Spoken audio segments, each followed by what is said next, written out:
Episode number 54 of People I Know Show. Curt Carstensen here, joined by Mark Normand, comedian. Yes. Mark Normand. Do you go by any other title than comedian? Douche, bedwetter, friend, family member, son, brother. Now you love those headstones where they're like, he was a son, a wife, a brother, a husband, a dog. You're like, well, yeah, you had a brother. You didn't do anything. You're just a brother. Like, they act like it's an accomplishment, you know? I guess wife or husband is a kind of, you got married, somebody was willing to marry you, but if you're a son, what the hell did you do? Yeah. Sorry. Nothing in particular. Just a thought I had. So I'm having you on the program because you, perhaps more than anyone recently, have found a way to make me laugh really hard. Is that right? I'm one of those people, and maybe you are one of these people, or you've come across them. I just don't laugh that easily. Sure. Like, I'm similar. And when I find someone that makes me laugh, I want to laugh more. It's like, it's kind of addicting. Like, great. All the other drugs, perhaps. We need you. But I know that some of your comedy isn't maybe for everyone, or people don't quite get it. Yeah. So I want to make sure that we talk about it and understand and promote why you make me laugh, or what's okay about it, and whatever way that we take that. So basically, Great. First off, who are you and how did you get into comedy? Oh, wow. That's a big question. I mean, I could answer that for 6 days. But I am a guy who lives in New York. I'm 36 years old. I am from New Orleans. I have been doing comedy for 12-ish years. I'm an insecure, anxiety-riddled wacko. I got some problems, I guess. And what was the other part? And how did you get into comedy? What leads you being you into being a comedian? I liked comedy. I had zero going on in my life. I was rudderless. I was a drunk. I was hopeless. I failed out of 3 colleges. And I did comedy on a whim when I was a waiter at a Mexican restaurant. And I said, hey, this is something. This is fun. I like it. And I went whole hog and moved to New York. And here I am. Now I'm in a library in Minneapolis talking to you next to homeless people sleeping. I think between Tonight Show, Late Show, Conan, Joe Rogan, and now People I Know Show in the Minneapolis library, you made it, Mark. Congratulations. All those credits, and here I am in a free municipal building. Underused, probably. But I agree. Some people. Libraries are, except for the hobos looking at porn, they're pretty... They're like an untapped gem. It's a great thing. These books is free entertainment. And just because the entertainment is an old style of entertainment, there's fiction and biographies and all this stuff. It's great. And the internet. My God, the internet. What would we do without the internet, Mark?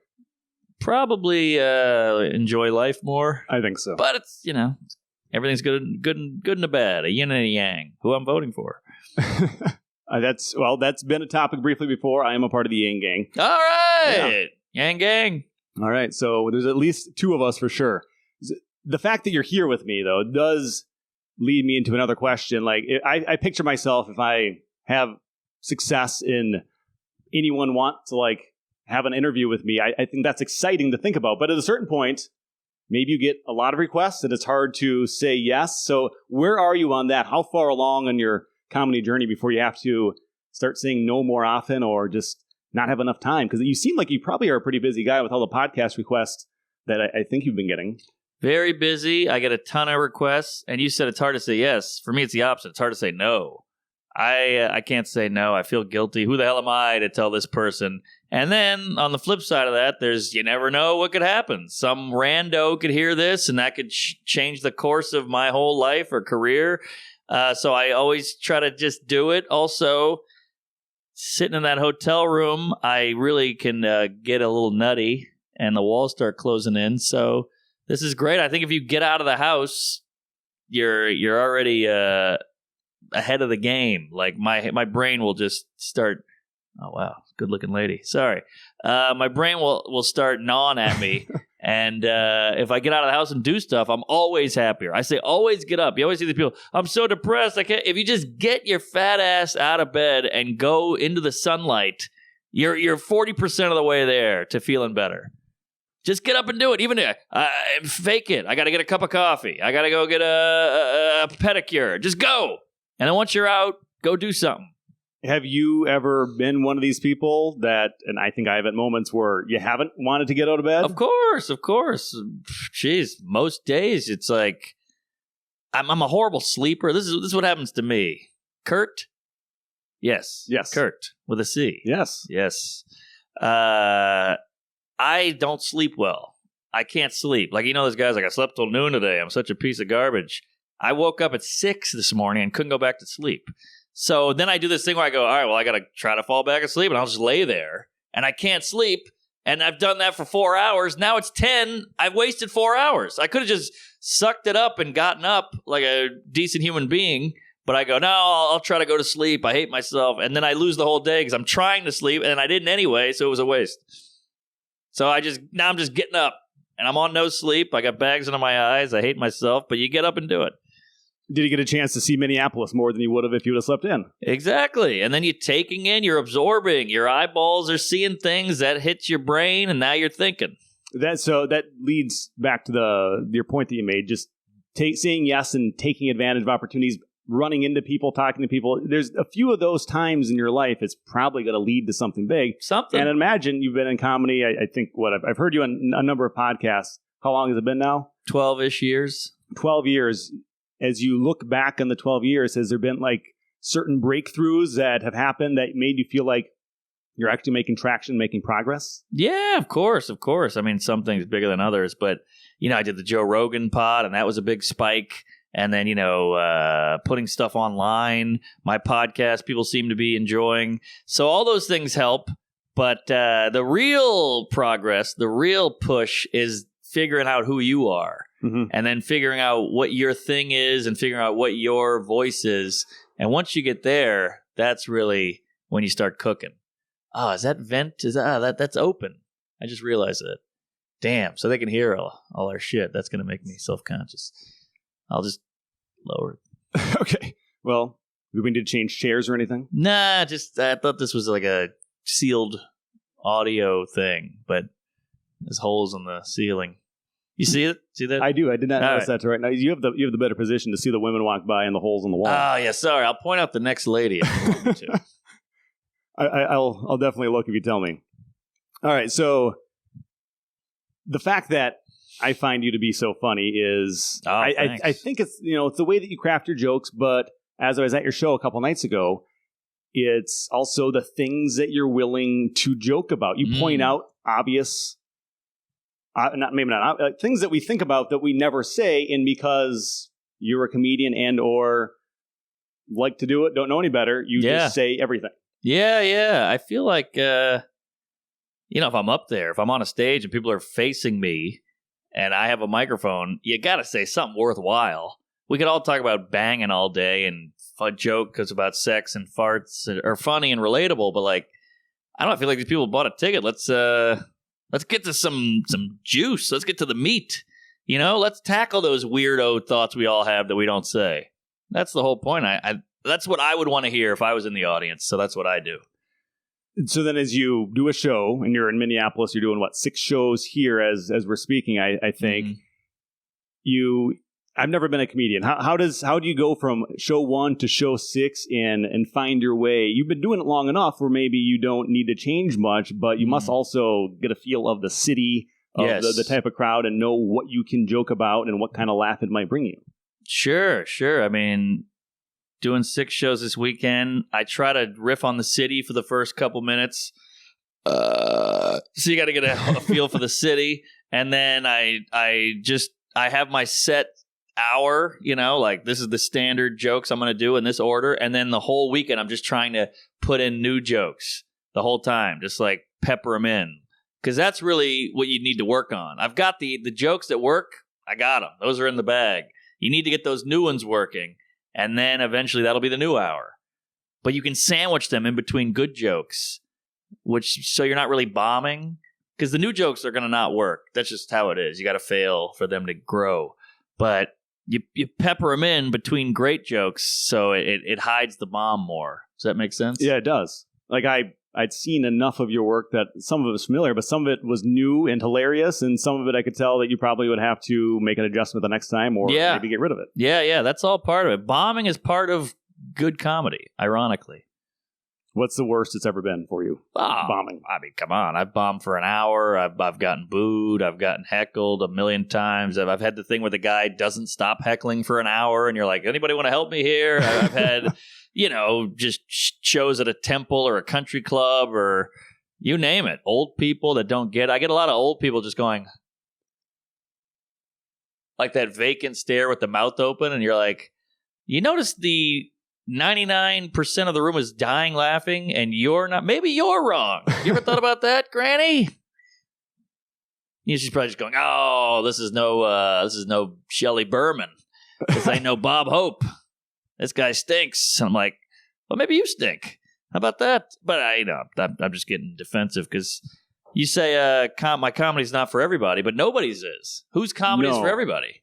Of course, it's not going to be, but I like it. I appreciate it. And I wonder, as you're 12 years into it, how you keep pushing forward, how you keep on. Is there something new you need to do? You just got to keep being yourself. How is it that you get bigger, sell more tickets, whatever your main goal is? What are you doing to get that outcome? I don't understand. I'm sorry. What do you mean? What's the question? Are you staying on the same path, or are you looking for ways to blow up? What are you trying to do? I'm just trying to write good comedy. I don't think I'll ever blow up. I think I'm too, I don't want to say honest, but I'm too not dark. I don't know. I'm like the guy, I just want answers. And no one will give them to me. So I just do the jokes about that stuff that everybody seems to be lying about. Like racial stuff is always, everybody's full of shit. Women can be full of shit. Men are full of shit. Religious people are wildly full of shit. So I just want to get to the bottom of this shit. And I notice when I get a laugh, I go, okay, that's true. If you laugh, there's a recognition there. And if I had said, is this? You would go, no, come on. It's like somebody saying big is beautiful. We all know that's bullshit because gyms exist and everybody's trying to lose weight. When someone loses weight, we throw them a party. Good for you. Yeah. Congratulations. Well, I thought it was beautiful. And I'm not saying big can't be beautiful, or some people don't think it's beautiful, but majority-wise, it clearly isn't. And I'm not saying because fat people are gross. I'm saying I'm going off of your data that you're giving me. You just lost 100 pounds and we all high-fived you. So therefore, it's not beautiful.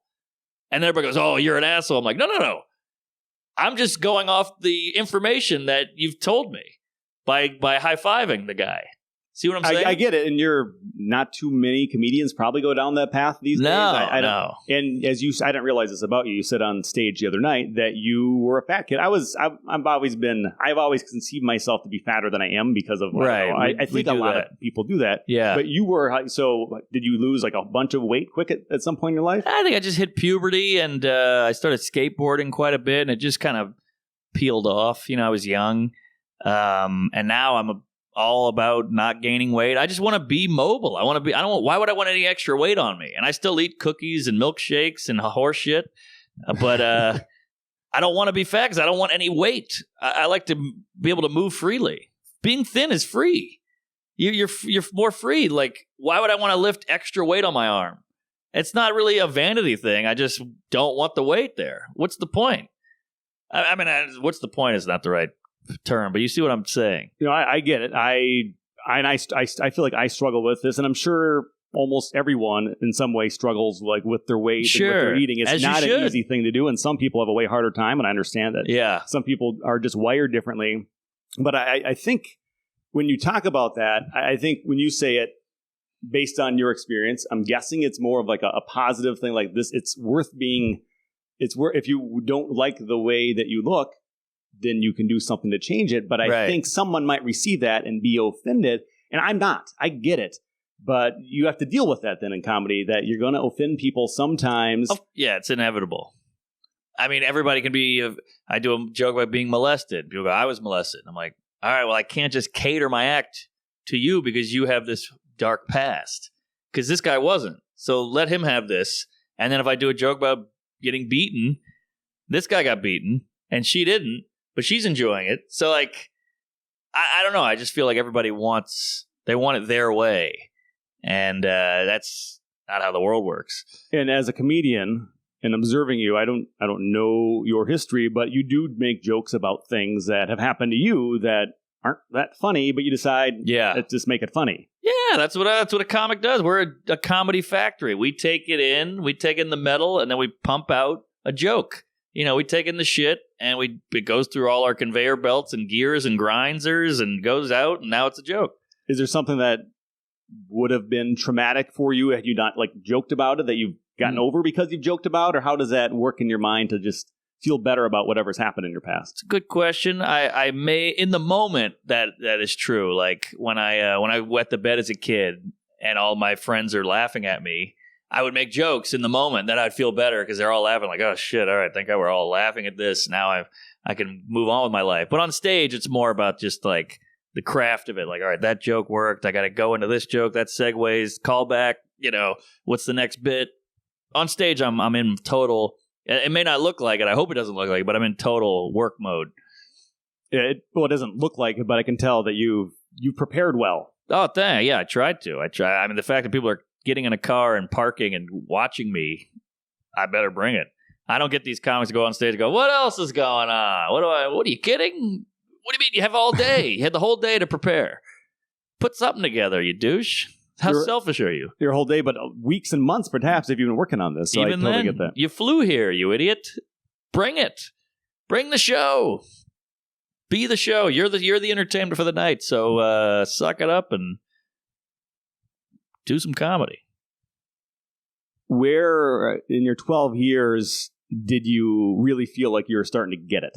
Like as a new comic to a 12-year veteran, if I don't know, 12 years is a long time in the industry. I'm sure when the breakthrough is where you just are a comedian for life. But when did you feel like this is something I really can do and will succeed at? It's different for everybody. Everybody's like, what do I need to do? And I'm like, you just got to keep doing it. And you got to keep doing it. You got to keep examining what you're doing. Always evaluate. That went better this time. It goes better if I say it like this. Always just, calibrating your act and your personality, and whatever works, keep doing that. What doesn't work, get rid of it, and just keep, it's like whittling. Just keep whittling till you hit the statue looks good or the statue looks right. And that factors in with writing, that factors in with delivery, that factors in with timing. So I think for me, it was probably like 8-9 years in when you start going like, I kind of am getting the hang of this. Not really, but it feels a little better. And, people go, that joke is so you. And whenever people say that, you go, oh, so that's me. Okay, let's try to focus on that. And you got to take all that in and absorb that. And so just constantly listening and tweaking. So you don't even know who you are at some moments until someone points it out that fits you. Completely. And it's right under your nose. It's the weirdest thing. I am me. But I couldn't figure out who I was. I think that's a pretty common thing in all walks of life. I think so. But as a comic, you got to find it, or else you're fucked. You can write good jokes all day, but if you don't know who you are, it's never going to click. Because I suppose it's the words you're saying, but it's also the way that your face looks and your body looks and all these things that go together. And how people perceive you. Those comics that go on stage and go, I look like this guy, fuck that guy. And we all go, he does. Oh my God. It's fun. We get so excited. That's such a hack joke. But we get so excited because we feel better that like what you look like, and I know what you look like or seem like or come off like. And the fact that is very exciting. It's like a relief, which then gets a laugh. So I mentioned this to you as you arrived here today, as we met up, that I was at the show Wednesday, and the group of 4 of us, one of my friends, something about it didn't sit right with her, and I talked with her about it, but she left. I thought she might have just gone to the bathroom or something, but she didn't come back. Yeah. And so that was a very strange thing. And does this happen very often? You get your walkouts. It's inevitable. It always happens. I just did Austin, great club, great show. Every show was perfect. Not perfect, but it was great.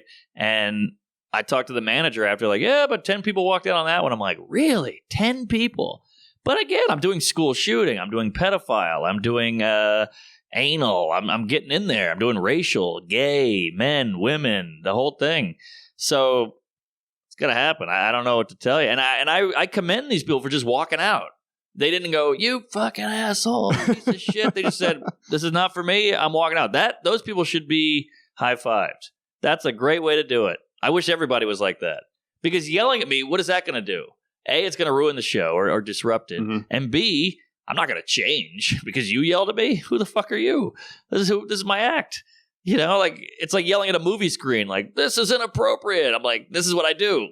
You know, you can't tell Tarantino, this is gory and bloody. I don't like it. Like, all right, well, he's in a mansion in Malibu. All right, the movie's made. The act is written. Get out of here.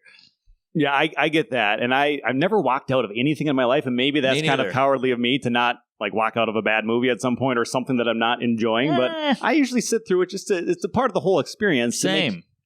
Even if you hate it, just hate it and then go home. That's what I would do. But my friend, she decided that whatever it was that a few things that I don't think she liked so much. And she left pretty early too. And she brought up an article, and I'll post a link within the show notes. Mark Maron, the Joker, it's something to do with some of the content in that movie. And I haven't seen the Joker yet, but I haven't either. But dying to see it. The fact that there are things that are okay to joke about for like with the woke culture, mm-hmm. and there's things that are not okay. And I understand why in certain settings you don't maybe mm-hmm. make jokes about certain things. You don't certain settings, you don't certainly just go up to some stranger and say something to them that's not going to get a laugh, and even if it's going to get a laugh, just make them feel bad. But in general, in a comedy setting, I think it's different. And you must clearly think that it's different, and that you can craft good jokes to get a laugh. Yeah, and that's what it's all about. Yeah. I'm one of these, people hate it, but I'm one of these, you can joke about anything you want. I mean, this whole thing of like, it's not everything's on the table to joke. Like, what are you kidding? These are all things. Whether I make fun of markers or black people, they just exist in the world. So I talk about them. I'm not like, I got to get this racist tirade out there on the stage. I'm just like, I thought of a funny observation about toilets, and I thought of a funny observation about Jews. Like, to me, they're just things. To me, the joke it's a structure. It's like a thing. I don't care what it's about. To me, it's just the structure of the writing. This word is a homophone for this word. That's it. It's like the word anal and then anal. You can do anal and you can be anal. So I'm not going, oh, anal. Oh, I'm just going, oh, these two words match up. That could be a joke.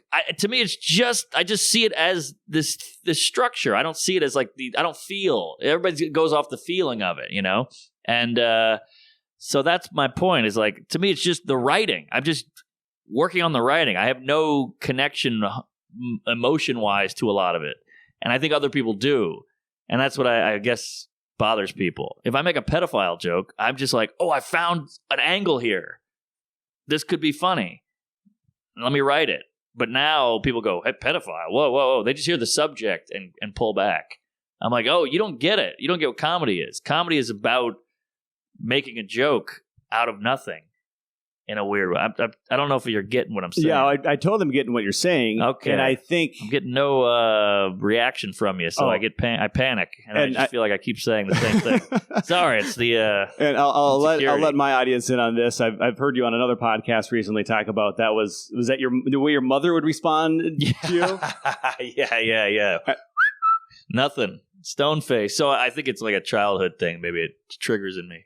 And that's part of who I am, maybe unfortunately. Like when I say I don't laugh that easily, because it's But it's like, give me a uh-huh. It doesn't even have to be a laugh. Give me a I gotcha, or I feel like, because otherwise I feel like I'm answering way too long. Okay. And I might just be saying the same thing, and I don't want to bore the folks at home. No, I got you. And I think I'm learning here too. But you're also good because you let a guy go, which is nice. A lot of hosts don't do that. No, I'm not seeking the spotlight with anything. Sure. Are you like, was that ever a part of your motivation to be a comic, to stand in front of people, or is it just the jokes?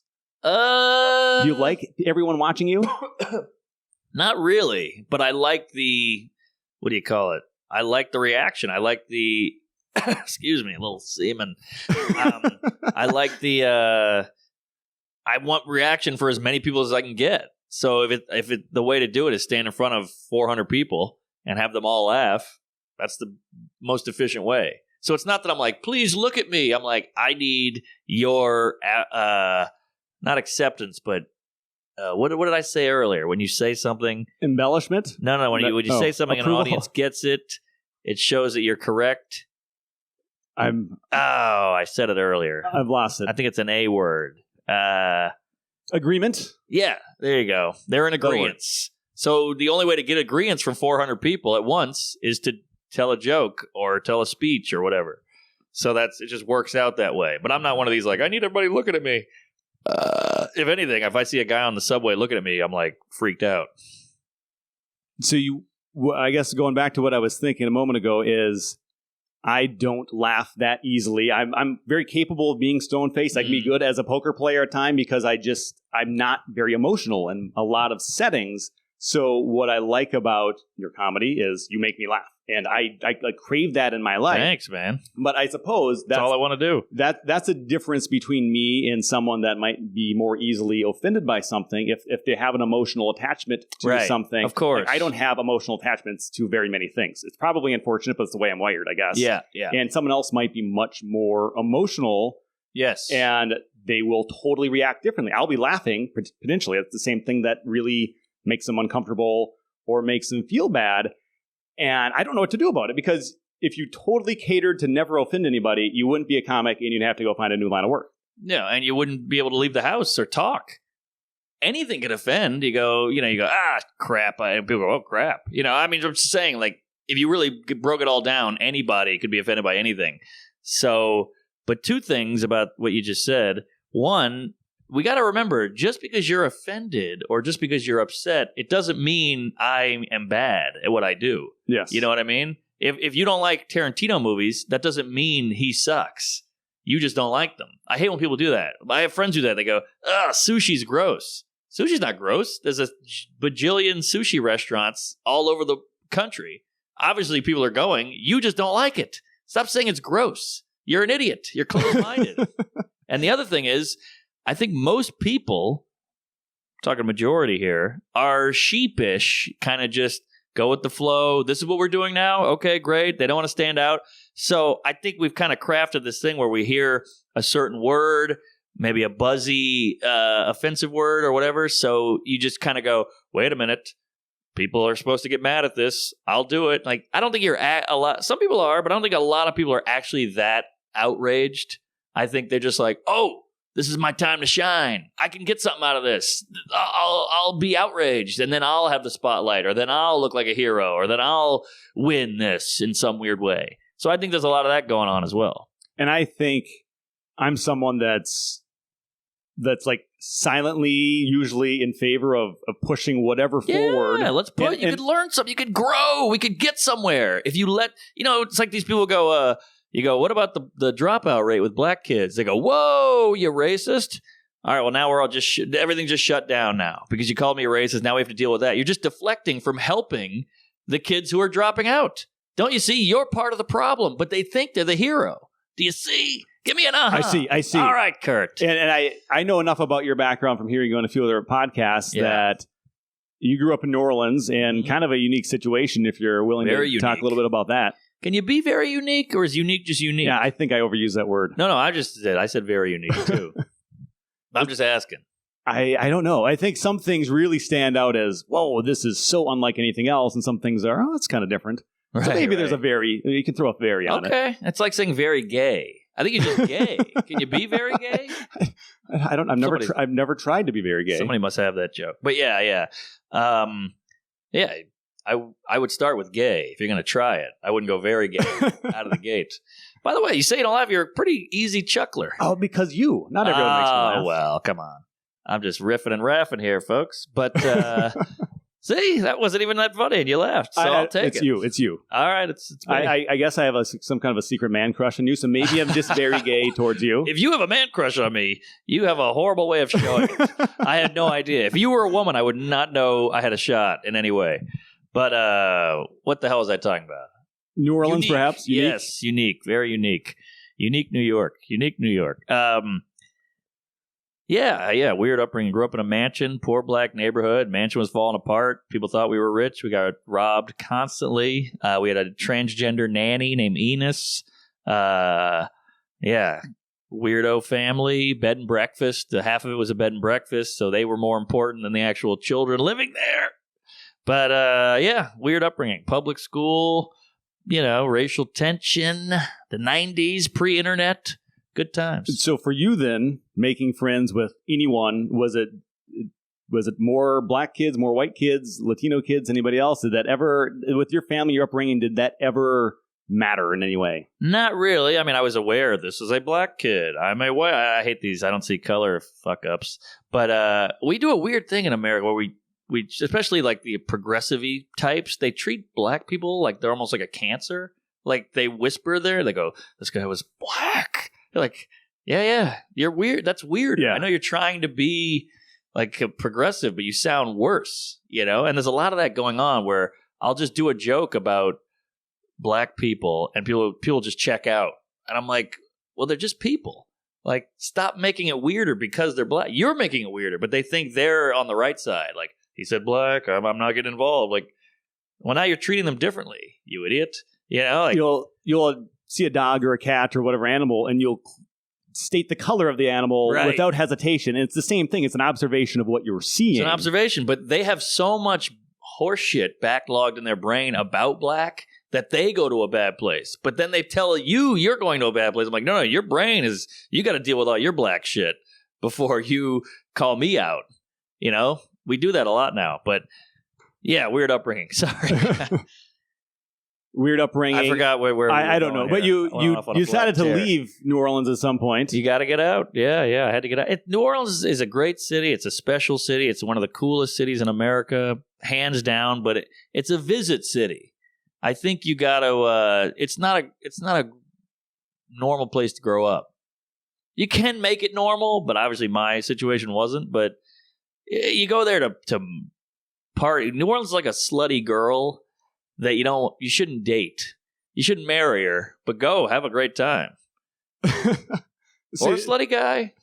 The thing about you, most people would never say that, and so sometimes when you say things, it makes me think, whoa, I've never heard anyone say these words before. Yeah, and so it takes a moment to process, and I suppose you do deal with that sometimes, because people just aren't used to hearing some of the things that just are normal and natural for you to say. Yeah. I feel like I'm very neutral. I'm very on the level. Other people, in the words of Bill Burr, they hear stuff and they cut it with their own bullshit, and then they absorb it.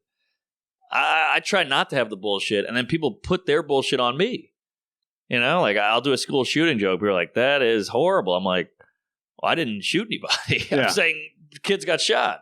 Like, don't shoot the messenger. Shoot the kid. I get it, because school shootings go down in one narrative, and like no progress is ever seems to be made in that. Right. And no one gets mad at all the people that could actually like resolve these issues, perhaps. Right. But someone's going to get mad about you because you are able to string some words together and get some laughs out of a situation that isn't pleasant. We all know isn't pleasant. It's not pleasant. I'm aware it's not pleasant, but it's a thing that exists. So therefore, I will write about it. I mean, it's like a what do you call those guys? Journalists. They always say, "Is there anything you wouldn't joke about?" I'm like, well, is there anything you wouldn't write about? That's your art. Let me do mine. I write a joke about it. You write a story or a piece or whatever the hell, an article. And I think it's people like you, and I don't know what percentage of comedians roughly are willing to tackle some of these topics, but it's people that are able to bring things that we're like not supposed to discuss in certain ways back to the limelight that can actually allow us to make progress in some areas that we don't seem to make much progress in. I agree. And haven't in a long time because so many people are afraid to talk about it, joke about it, whatever. Yeah. We just stay stable. Yes, completely. This is America in a nutshell. That pipe is leaking brown water under the living room. Hey, it's water of color.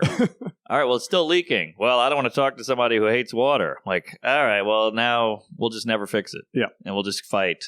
So that's the whole thing. But I feel like the weird thing, we have made so much progress, but we just aren't allowed to talk about it. Isn't that weird that if you say, we're making so much progress, people go, whoa, we got a lot more. Yeah, I'm not saying it's perfect. I'm just saying we've done a lot. Every steel mill is now a fucking dog yoga place. Like, we used to lose hands every week. You get your limbs cut off at the lumber yard, and now that's Froyo shop, Things are getting better. Repurposing things and finding ways to use it better. Yeah, I get Gay it. people could not get married. Now they can. Great. That's progress. Let's take a minute to high five over that. You know, some people don't like progress. Some people are, and I guess well, that's true. You and I probably can't relate to that because we're open-minded and we're okay with change and things moving in a direction that isn't stable. But there's people, I guess they're attached to whatever emotions that hold them into not wanting change and are afraid of the different. Maybe that's a very human, normal thing to have. But, yeah, it is, I think. And it's just go yell at them. Go yell at them. Don't yell at the guy making jokes. I feel like if a guy goes, we're making a lot of progress, people go, all right, easy. We got a lot more. Yeah, all right, but I'm not wrong. And I'm not saying it's perfect, but go fuck with that guy who says he hates progress. Don't fuck with me. I just said that we're making some. Yeah. No, sorry, I'm an idiot. No, you're not an idiot. I think comedians often, and you can decide if this is you or not, just have their mind, in order to be quick-witted and to come up with whatever you can come up with that you can go in front of people and make them laugh, your brains must work a little bit differently. Very different. Very differently. Very different, yes. And I'm not saying we're smarter or we're more thoughtful. We're just different. I think it's just a different frequency or something's up. That's why comedians like hang out with comedians. Because I'll sit with my friend. I've brought this up before on podcasts, and I'll say, okay, people make fun of gays, right? There's a lot of homophobia out there. So do you think pedophiles that have sex with girls, like little children, girls, make fun of the pedophiles that have sex with boys? Like, look at these homos, fucking young boys. We got it right. Do you think that exists? Never thought about it. I think about that all the time. That's what I'm saying. It's a different frequency. And then people go, how could you? Blah, blah. I'm like, I'm not doing it. I'm just curious. You know, I'm wondering. And I think that's a big part of who we are. Just sit and wonder, what's up with that? And we just see things as like blocks. I don't have the feeling around pedophilia. Obviously, I know it's bad. I'm not into kids. I'll never fuck a kid. And I don't want you to fuck a kid. I think it's bad for children. But I'm curious. It exists. It exists. And now I'm just making thoughts about it. That's all. Never thinking about it, never doing anything about it. It's not going to go away. Yeah, exactly. And you yelling at me doesn't help a kid. Go help a kid. Yeah. What was your question? I forgot your question. Oh, yeah. We think differently. I think that's definitely true. And I think that's why it's enjoyable to go watch a comic, because you go, I never thought about it like that. It's something. You know, that's fun. That feels good in your brain. You go, like, snap something in your brain and go, ooh, that tingled a little. I like that. Do you find yourself going and watching other comics perform? Or, like, I guess when you're before your show or after your show, if someone else is on stage, are you paying close attention to what they're doing? Sure. I mean, stylistically and humor wise, you know, I want to see how they've crafted a joke, what they thought of, how they got somewhere. And then I also want to just hear a thought I never heard before. How is it?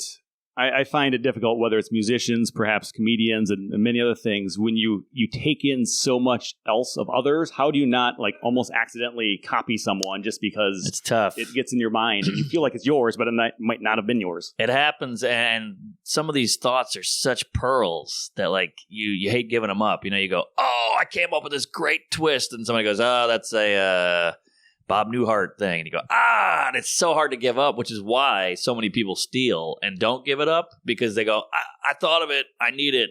I mean, this could pay my rent, this joke, you know?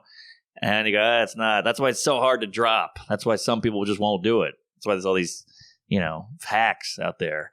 But you got to drop it. That's just it. He thought of it first. She thought of it first. That's it. As a non-comedian, I've heard about this, and this is like a really big deal in your industry when someone gets caught stealing someone else's joke. Stealing is insane. Like, first you got to be like a huge sociopath, because if somebody did it to you, you'd be ruined, and then you're going to do it to them. It's pretty shitty. And yeah, you know, like our brains are our whole currency. That's all we got. And then to take that thought we had is like, I mean, it's just like if you wrote a hit song and I just took the song and said I wrote it. I mean, it's insane. It's crazy. But it's untangible, so I guess people don't care as much. Yeah, I find, and this is me not doing any scientific research, but just observing that every one of our thoughts is really a previous piece of information. Yes. And if we feel we have a new thought, it's a previous piece of information we've heard combined with another piece. And we're merging it in a way, and we feel like this is new. Well, and it is new, perhaps, but we can't like come up with something out of nothing. Right. It has to have led from something just before it. That's my thought on this. Completely. Like I had to learn about homophobia, then I had to learn about pedophilia, and then I had to learn about gay, and then I put all those things together, and now I got that pedophile thought I had. But those are just thoughts and learning over time, and then being curious. The mind works in strange ways, and I don't know that I understand it anywhere near perfectly, but to understand your own mind just allows you to, I think, be okay with yourself. Oh, yeah. And the things that you think about. It's like, okay, this is what I thought about. And I've had other podcast episodes about things like that where I'm not like obsessive compulsive. Mm-hmm. My friend who's on episode 32 and I think more recently episode like 48 or 49, Brian Pyatt, he deals with this where a thought gets stuck in his mind and he can't get rid of it. And it causes him a lot of like trouble where I easily kick a thought out of my mind. I don't know if it's because I know how my thoughts come to me or not, but I'm okay with whatever thought hits me. Right. And some people struggle with that, and I totally understand how that might happen. Yeah. But I think just being okay with the things you think about and then sometimes saying them and not like, being upset about it or letting someone else get upset about it or being upset at somebody else, I think just makes it okay to just talk and have conversations. And when we shut down, unwilling to laugh at somebody, unwilling to talk about something, we're not going to make progress. I completely agree. And I think people are either dumb or full of shit. I think that's a big thing with people. Like, that's why jokes really hurt people. Jokes really bother people. People really get upset about a good joke. You know why? Because there's truth in it. And the audience laughed, and you know it's true, I know it's true, and you are full of shit. Or you're just too dumb to understand what we're going for here. But like I used to have a joke. This is one of my better jokes, I felt like. And this solidifies and I think encapsulates. That works well. Encapsulates my whole shtick. When Caitlyn Jenner was a thing, everybody was going, shut up, she's beautiful. Caitlyn Jenner is beautiful. That's a beautiful woman. And then you go, oh, you look like her. And they go, oh, fuck you. And you're like, oh, and I love that joke because it just cuts right to the bullshit. And that's what good comedy should do. And I know I'm kissing my own ass, but I was proud of that joke because it gets there quickly. We just 30 seconds and I shattered your whole fucking bullshit. I like when you say it's either they're full of shit or they're dumb. Like, I get that. I understand that your intent is to call people out on their bullshit, because we all are bullshitters to some degree. Some people all the time and everything, I think. Totally. And some people just a little bit here and there. But we all should get rid of it because I don't think it really helps. It might help you in the short term. It doesn't help you live like a more fulfilled or happy life or anything. Right. If you're bullshitting your whole life. Yeah.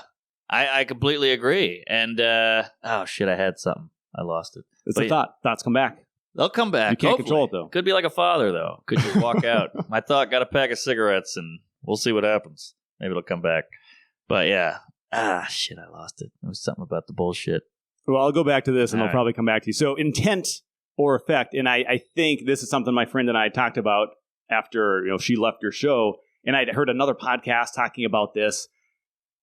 Sometimes we say things and we have an intention, a very pure, honest, good intention, but it's going to land on some people another way that's going to affect them, and they're going to react as if your intention was some negative thing when your intention wasn't. And I think that kind of goes back to your whole comedy. You're trying to get, I assume, as many people to laugh as much as possible. Yes. And it's all about volume, getting the most laughter. And you kind of have to ignore the handful of people that aren't going to laugh at something. I guess so. And trust me, it bothers me. I want everyone to have a great time. I don't want to upset. I don't want to offend. That's the last thing I want to do. It's like that lady who walked out. That bugged me. I wish she didn't, because you read me wrong. And look, if a school shooting joke gives her bad vibes, by all means, please leave. I don't want to hurt you. I don't want you to feel shitty. But my intent is to, make a joke about it and we all get along. That's the intent. I want it. Jim Jeffries said, you got to do the stand-up that you would want to listen to. So that's all I'm doing. I'd want to hear a school shooting joke that was funny. And so that's what I'm doing. So if she doesn't like it, that's fine. It's her anal. But yeah, that's I got to do the joke. Yeah, I wrote it. It's a tough deal, and I feel like I get it, and I want more people to get it, and that's why I want this conversation with you. Is there's we don't like I knew you, I knew your comedy. I kind of knew what to expect. Nothing really surprised me. But I'd imagine, like Acme Comedy Club, where you're performing here in Minneapolis, there's people that just, I'm going to go see a comedy show tonight. And they show up and they have no idea what they're getting into. Yeah. That's part of the fun of it, I think. I guess. But then there's also a chance that you get blindsided with comedy you're just not going to like as much as something else. And then you have to do whatever you do. Yeah, that's it, folks. This is comedy. I would tell people, hey, if you hate it, maybe watch it a little bit and go, why do I hate this? What is it about it that bothers me? Don't just go, I hate it, this sucks. Because the room is, people in the room are laughing. I hate that this sucks. There's a lot of comics I don't like, but I don't think they suck. They're doing way better than I am. They're selling out arenas. Mm-hmm. I don't like The Notebook, but I'm not saying it sucks. I just don't like it. And that's okay. Should we go watch The Notebook after this just to, see if we... Take it in. Yeah, don't just shit on it before not seeing it. Take it in a little bit. You can only watch 10 minutes, whatever you can get through, and then, make an evaluation then. But don't just go, The Notebook sucks without watching it. And do that with me. Take a few jokes. You can't say I'm a bad joke writer. That's all. You can say you don't like it. You can say it's not for you, but you can't say I'm a bad joke writer. Because I'm not. I saw you a few nights ago, and I saw you for the first time about a year and a half ago. You were here, and this ties into one of the jokes you told early on in that night. The reason I ended up at your show that night is I had a chatty Uber rider. I'm an Uber driver, and it turned into a friendship, which turned into an invitation to a random comedy show at Acme, which you were at, and I loved it. Wow, is that right? Which kind of ties back into the just kind of saying yes and doing things and putting yourself in situations, because, of course, we would not be here had this Uber rider not been very friendly and talkative, and we had not formed some kind of a friendship, which is not that common, but it happens. But you do a joke about the chatty Uber drivers. Yes. And now there's an option on the app to tell them to shut up. Really? Isn't that something? Maybe not in Minneapolis yet. I haven't heard about this. I haven't actually seen it either, but I'm getting all these tweets like, dude, your joke is coming alive and all this. And I'm like, oh, cool, which is very gratifying, because that means it was a solid idea. The joke was a good idea, which I think is cool. Yeah, as an Uber driver, Lyft driver, I've given thousands of rides. You are the driver? No, I am the driver. Oh. I do it part-time, here and there, sometimes more, sometimes less. Oh, shit, I thought you were in the car. My bad. I was the driver, and the rider came in. He was chatty. She was. She was. Okay. Sorry. Now I didn't follow that. So that was an unusual situation, but I found it very funny. Yeah. When you joked about that, and that was the reason I was there that first time, but now it's led to this, and whatever comes from this, who knows. But that's why I, as an Uber driver, I'm not a chatty Uber driver. I'm not someone that's going to chat someone's ear off when I can tell they are not interested. Right. Which I really, that's a skill that people apparently don't have. Yeah. I'm pretty careful about recognizing if someone wants to talk, I'll talk, and if they don't want to talk, I don't talk. You're perceptive. Yes. Good. I wish more Uber drivers were. And can I just say this? What do you think of cabs? People ask that all the time. I don't know. I barely used one ever in my life, like maybe 5 times in my life. I'm struggling to understand how they still exist. Well, the way it's moving, like it's some of them, but some cities, I think L.A., they're getting rid of Uber at the airport. Okay, because you got to think the cabs pay like 100 G's for that medallion thing. Yes. So the city gets all that money. So they're like, why would we help Uber? Let's get the cabs. And everybody's like, we hate cabs. We like Uber. And they're like, well, we want the money. So I want to give a message to all the cabbies out there. If you're listening, cabbies, straighten up, put some fucking deodorant on, turn the music off, pull your seat up to the wheel, and have some fucking decency. Have some consideration, because they've been running amok for so long because they were the only game in town. And now you got some competition. Be decent. I had competition for a few years. My last cab experience, I was in Vancouver about a year ago, and at that time, they didn't allow Uber or Lyft. I think they now do. There you go. So not knowing how to get a taxi anymore, basically, I had to download 3 different apps that were shitty apps. I already from these taxi companies. Decided to pick the one that had the least bad ratings. Yeah. Ordered the ride. Driver shows up. had his phone or earpiece. He was talking on the phone the entire time, never said anything. Yep. Drove us to the place. Yep. And then I got out of the car almost forgetting to pay because it wasn't paid for yet. Yeah. It's like, why would anyone ever do this again if they didn't have to? Exactly. And it probably took him 30 minutes to get there, and you got to wait. And you're like, is he going to even show up? It's horrible. It's a horrible system. And that's, one moment in time in Vancouver. And that was in Canada, where things are better. Usually, it seems.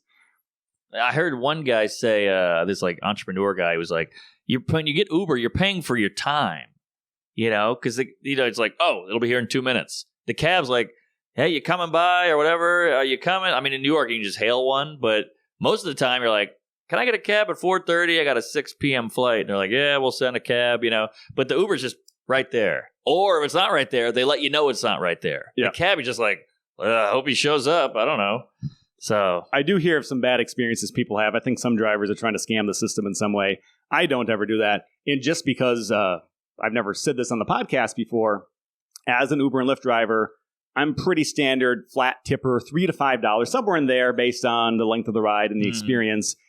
And a lot of people do tip, but a lot of people don't. And I don't think they realize how much money out of that fare that Uber and Lyft are taking. And sometimes the driver makes almost nothing. I heard 60% don't tip, or don't or do. Well, it's one of those. Yeah, but that's whatever that is. It's more than half. Yeah, whatever. We get closer to 100. That'd be cool. That'd be cool with me. But that's just a little side gig that I do to be able to afford to have a podcast. I guess. Good for you. Good for you. I like people that do shit to afford other things. Let's get into the personal growth segment. This is something that's new to you. I don't know if you've listened to any of the previous 53 episodes of the podcast, Mark. I have not. I'm sorry. The point, there's several points to this podcast, and one of them is just I've grown in different ways. I've been influenced by people the way that they think, and I want to, the way they think or act has hit me, and I want to share that with an audience. But I also, assuming most people are trying to improve themselves, have recognized changes that have helped them. You'd hope. I like to give my guests an opportunity to share something from their life, in this case, personal growth, something that you're growing in somewhere, something that if you told people about it, you think it might help yourself, but it also might help them, just knowing that, hey, I've done this, and this is a good idea for me. Okay. What comes to mind when I talk about personal growth for you? What have you worked on or are working on that you think is useful? A couple things. I think I got therapy. I had a bad breakup. I dated a girl for over a decade, and we ended it. And I just said, shit, I am a mess. And I said, let me try this therapy thing. I talked to a guy. He was in it. So I did therapy, and it changed my life. I'm not saying everybody needs it. I'm not saying it'll change your life, but it changed mine. And again, trying to find yourself. Who am I? What's my voice? That helps. You really start doing some introspecting. Because I feel like now we just blame. This guy's a sexist. This guy's a homophobe. This guy's whatever. This guy's got it against me. This guy's got a problem with me. Screw him. My boss hates me. Maybe it's you. There's like 18 different common denominators here. Maybe it's you at some point, and look into that. But it's hard to look into that. Oh, it's hard. You feel pain. You go, shit, I'm not perfect. I suck. It's easy to walk around going, I'm fucking awesome. I don't know. I can't do it, but people do it all the time. People look in the mirror. I see fat, ugly guys look in the mirror like, oh, yeah. And I'm like, damn, what's that like? You are so in denial, or you just really love yourself. It blows my mind. But so therapy is big. Get the right therapist. Really try it for like a year. I'm not saying it's going to change your life, but it's going to help in some way. It's not going to hurt, except for financially.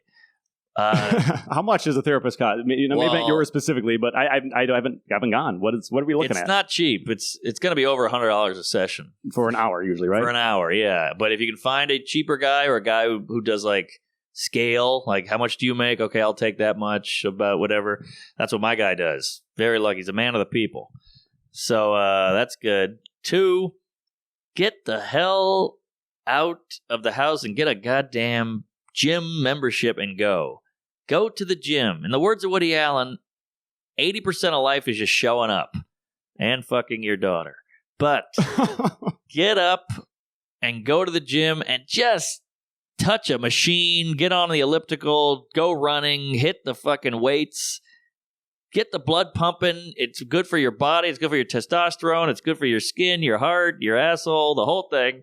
Get the hell to a gym. Go do some exercise. Your body is such an amazing thing, and people don't use it. They never use it. You could lift 100 pounds if you tried. Go use it. Get some guns. Get some abs. Go try it. Get out of the house and have a goal. Have a goddamn goal, people. Even if your goal is, I got to finish this birdhouse that I'm building by March. Have it. It'll make your life 1,000 times better. Get up and do something, because doing stuff is hard when you have to think. Anything new, we like ritual. We like familiar. I took some boxing classes, and it took me forever to sign up because I was just like, I don't know who to go to. Do I look at the yellow pages? Do I Google boxing class? What if I get some guy I don't like? Yeah.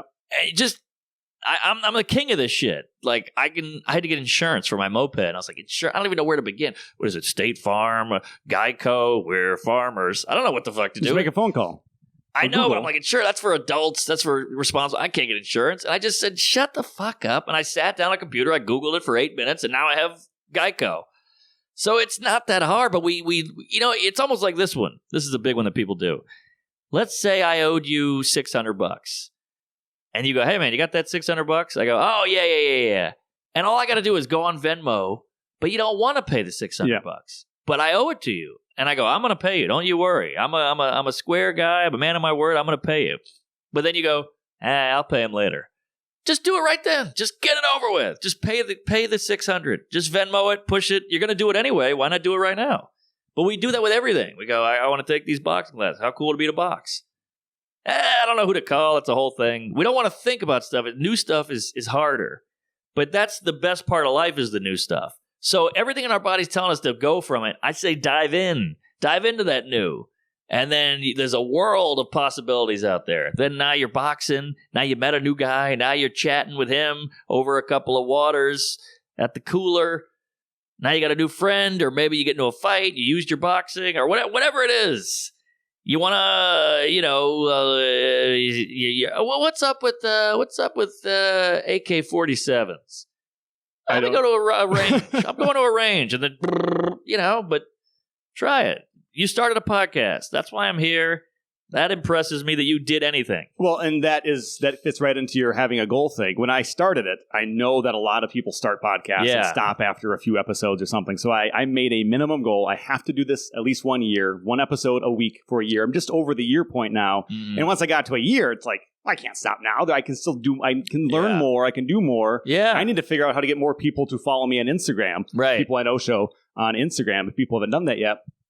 And I think there's just skills. There's skills that I do not have yet. And this podcast has been a mechanism to learning those. And sometimes you think about doing something and maybe you don't want to do it that much. You just say yes. You start doing it. And by doing that, you realize that you're going to learn all kinds of other things along the way. And that's something I try to promote. That's why I have a personal growth segment. Because I know there's people like the former version of me that hemmed and hawed and heed and hawed, or whatever that phrase is, and don't really make that much progress. I mean, I was that person. I am that person in some ways still.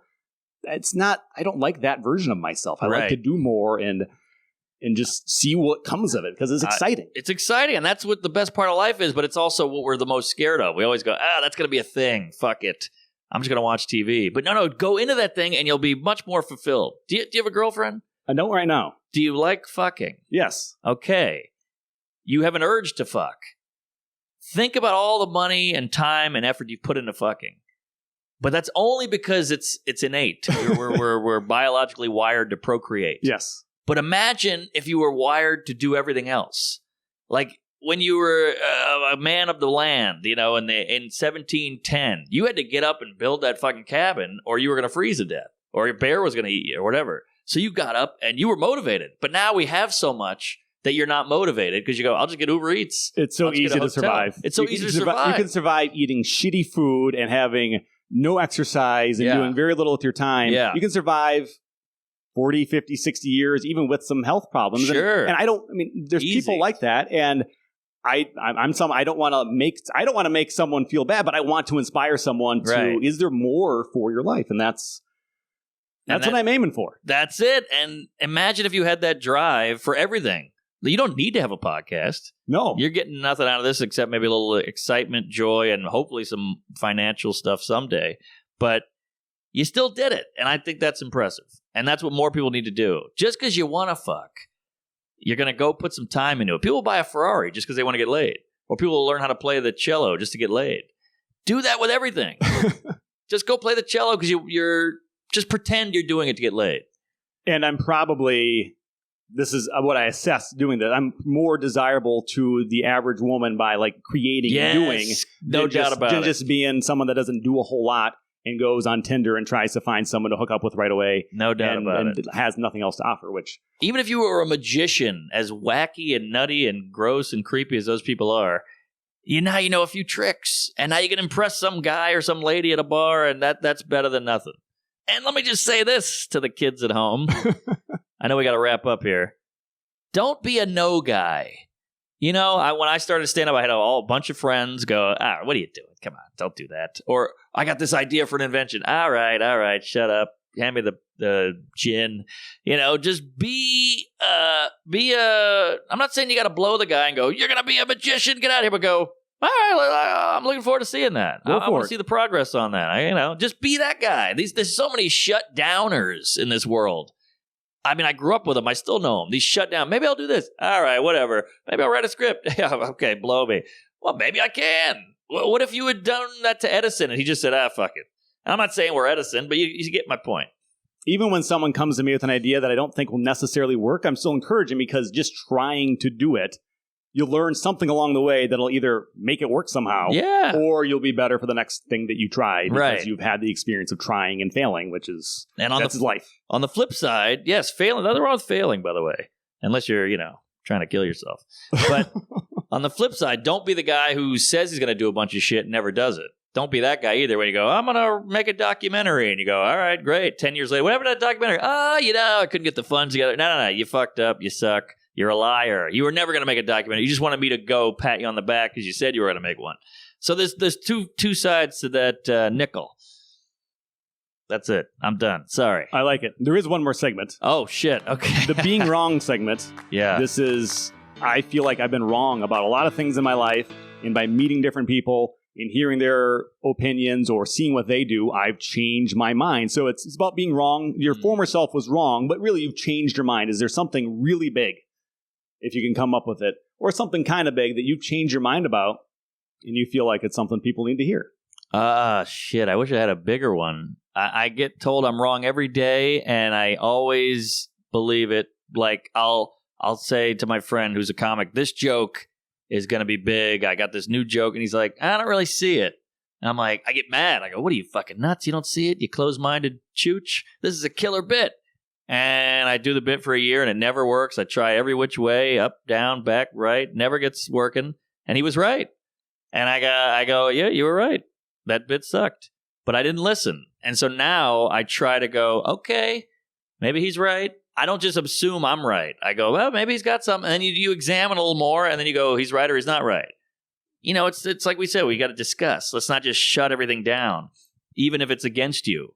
That's why I read every comment on YouTube. I read every comment on Instagram, because I could get something out of that. Some are just like, hey, you fag, kill yourself, or what's up with your ears? Nice Adam's apple. I hate his voice. There's a lot of that, but I can't change that, so I move on. And then somebody goes, you say a lot. And I go, oh, all right, I'll get rid of that. I'll work on that. So I don't know if I have a big thing. I was never like, Jews are gross, and now I see the light, and I like a Jew. I've always liked the Jews. I can't think of a thing that was just huge. Yeah, I'm trying to. I don't have like one big thing. This is harder for some people than others. I don't know. Maybe it's the way I phrased the question, or maybe no. It's totally good. Every day I get told I'm wrong, and every day I am about something. But maybe it's not something you being told you're wrong. Something that you realize, shit, I was wrong about that. It's probably something to discover on your own. That's the real big development, is when you see something so differently. It's like, well, what the hell was I doing that for? Well, I had a thing. I got into an argument with my friend about sports. I'm not a big sports guy. I like sports. I get it. I like to play them. But these people were like, they traded Johnson. They hit their wife over it. I was like, these guys are fucking idiots. What the hell's wrong with these guys? The sports, it's a ball. You're throwing a ball, blah, blah. And then my friend was like, sports are amazing. What are you kidding? There's a zillion people in the stadium. They're cheering on, blah, blah, blah. And he's like, this is the beauty of sports. They're unpredictable. I don't know what's going to happen in this Dolphins game. And I'm like, oh, yeah, that's a good point. And he totally changed my mind. And now I watch UFC every week. I watch tennis. I watch all this shit because I'm like, This is great. This is, every TV show you go, all right, he's going to fall in love with her and they're going to get raped and it's going to end, But then with this, you're just like, oh, yeah. Well, I have no idea how the outcome. The Dolphins are going to lose every game because they're not good this year. So that was just a coincidence of a bad example. And the Patriots are going to win every game. Pretty much, yeah. But yeah, that was something. So you can always be turned around. I made fun of a guy in my therapist's office, and he's like, "Why are you making fun of that guy?" I was like, he looks like an idiot. And he goes, "Why does that matter to you?" And I go, "Oh, I'm just saying he looks like." And he just totally turned me around. And he was like, "You're very critical. Maybe it's because you're insecure about da." And he was completely right. And now I see that. I used to see that guy and go, "Look at this fucking chump." And now I see him and I go, "Hey, how are you?" And I treat him like a human being. But just because I don't like his hairstyle or outfit choice, I don't shut him out. I saw something, I think, on Instagram recently about someone that you're about to judge and have a negative thought about. Throw that away and give them a compliment. Oh, is that right? I think that was Neil Strauss or somebody like that posted a meme like that. And I don't really do that, but I had a few moments after that where I'm like, oh yeah, I initially had a negative thought about this person or this situation, and I gave it a little more time, and it was totally a positive thing that came out of it. I like that. And I think if we just aim for the negative, we're going to miss so many opportunities. Yeah. That's good. I like stuff like that. I like that somebody had thought of that and then thought to put it out in the world. That's good stuff. I'm not saying he's right or wrong, but I like that thought process. Some of the social media stuff is good. A lot of it's not, but it's a way to connect with people that you wouldn't otherwise. Well, being down and negative is easy, and it feels good. You go, ooh, I feel a little bit. I just got a jolt of fun because I shit on this guy. But being positive and upbeat is way harder. And I'm not talking to these religious quote cunts out there on Facebook. The Lord is with me, and I'll never stray from the path. All right, you crazy quack, get out of here. Kill yourself, get a job. But these other people with the Strausses, that's good stuff. You're not a religious guy? No. Yeah, me neither. That's previous episodes of the podcast. It pops up occasionally. I don't think it's bad. I get it. If you're not going to kill somebody because there's a higher moral power, great. Don't kill anybody. And I get it. Like most religious people seem to be nicer and more forgiving and more whatever. But like, I just they would be nice and forgiving without it. I think. I hope, because I'm an atheist and I don't. Yeah, I'd love to believe. I got rid of all. Yeah, if there was something I could believe in, I would believe in. But sure. I still think I'm a good dude and treat people well and try to promote positivity. So I don't know. I mean, some people maybe need the religion for that, but I think they might be wrong about that they don't need it. They're already a good person. You can move on without it. You could move on. I know it's hard to detach from things. It wasn't easy for me either. Right. So, but don't these people find it coincidental that the religion you were raised in just happened to be the one? There's like 8 million religions, Why don't you believe those too? Like Richard Dawkins has that point where even if you're religious, you're still an atheist because you don't believe in mythology.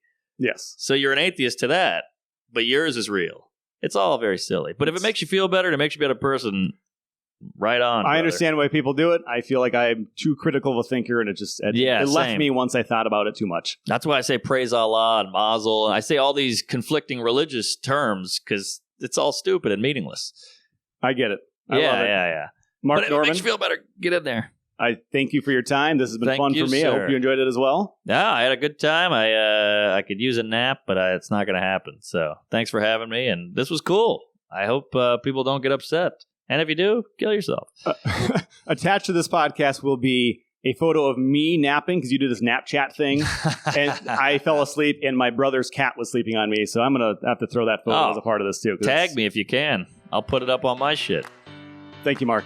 Thank you, and praise Allah. Black power.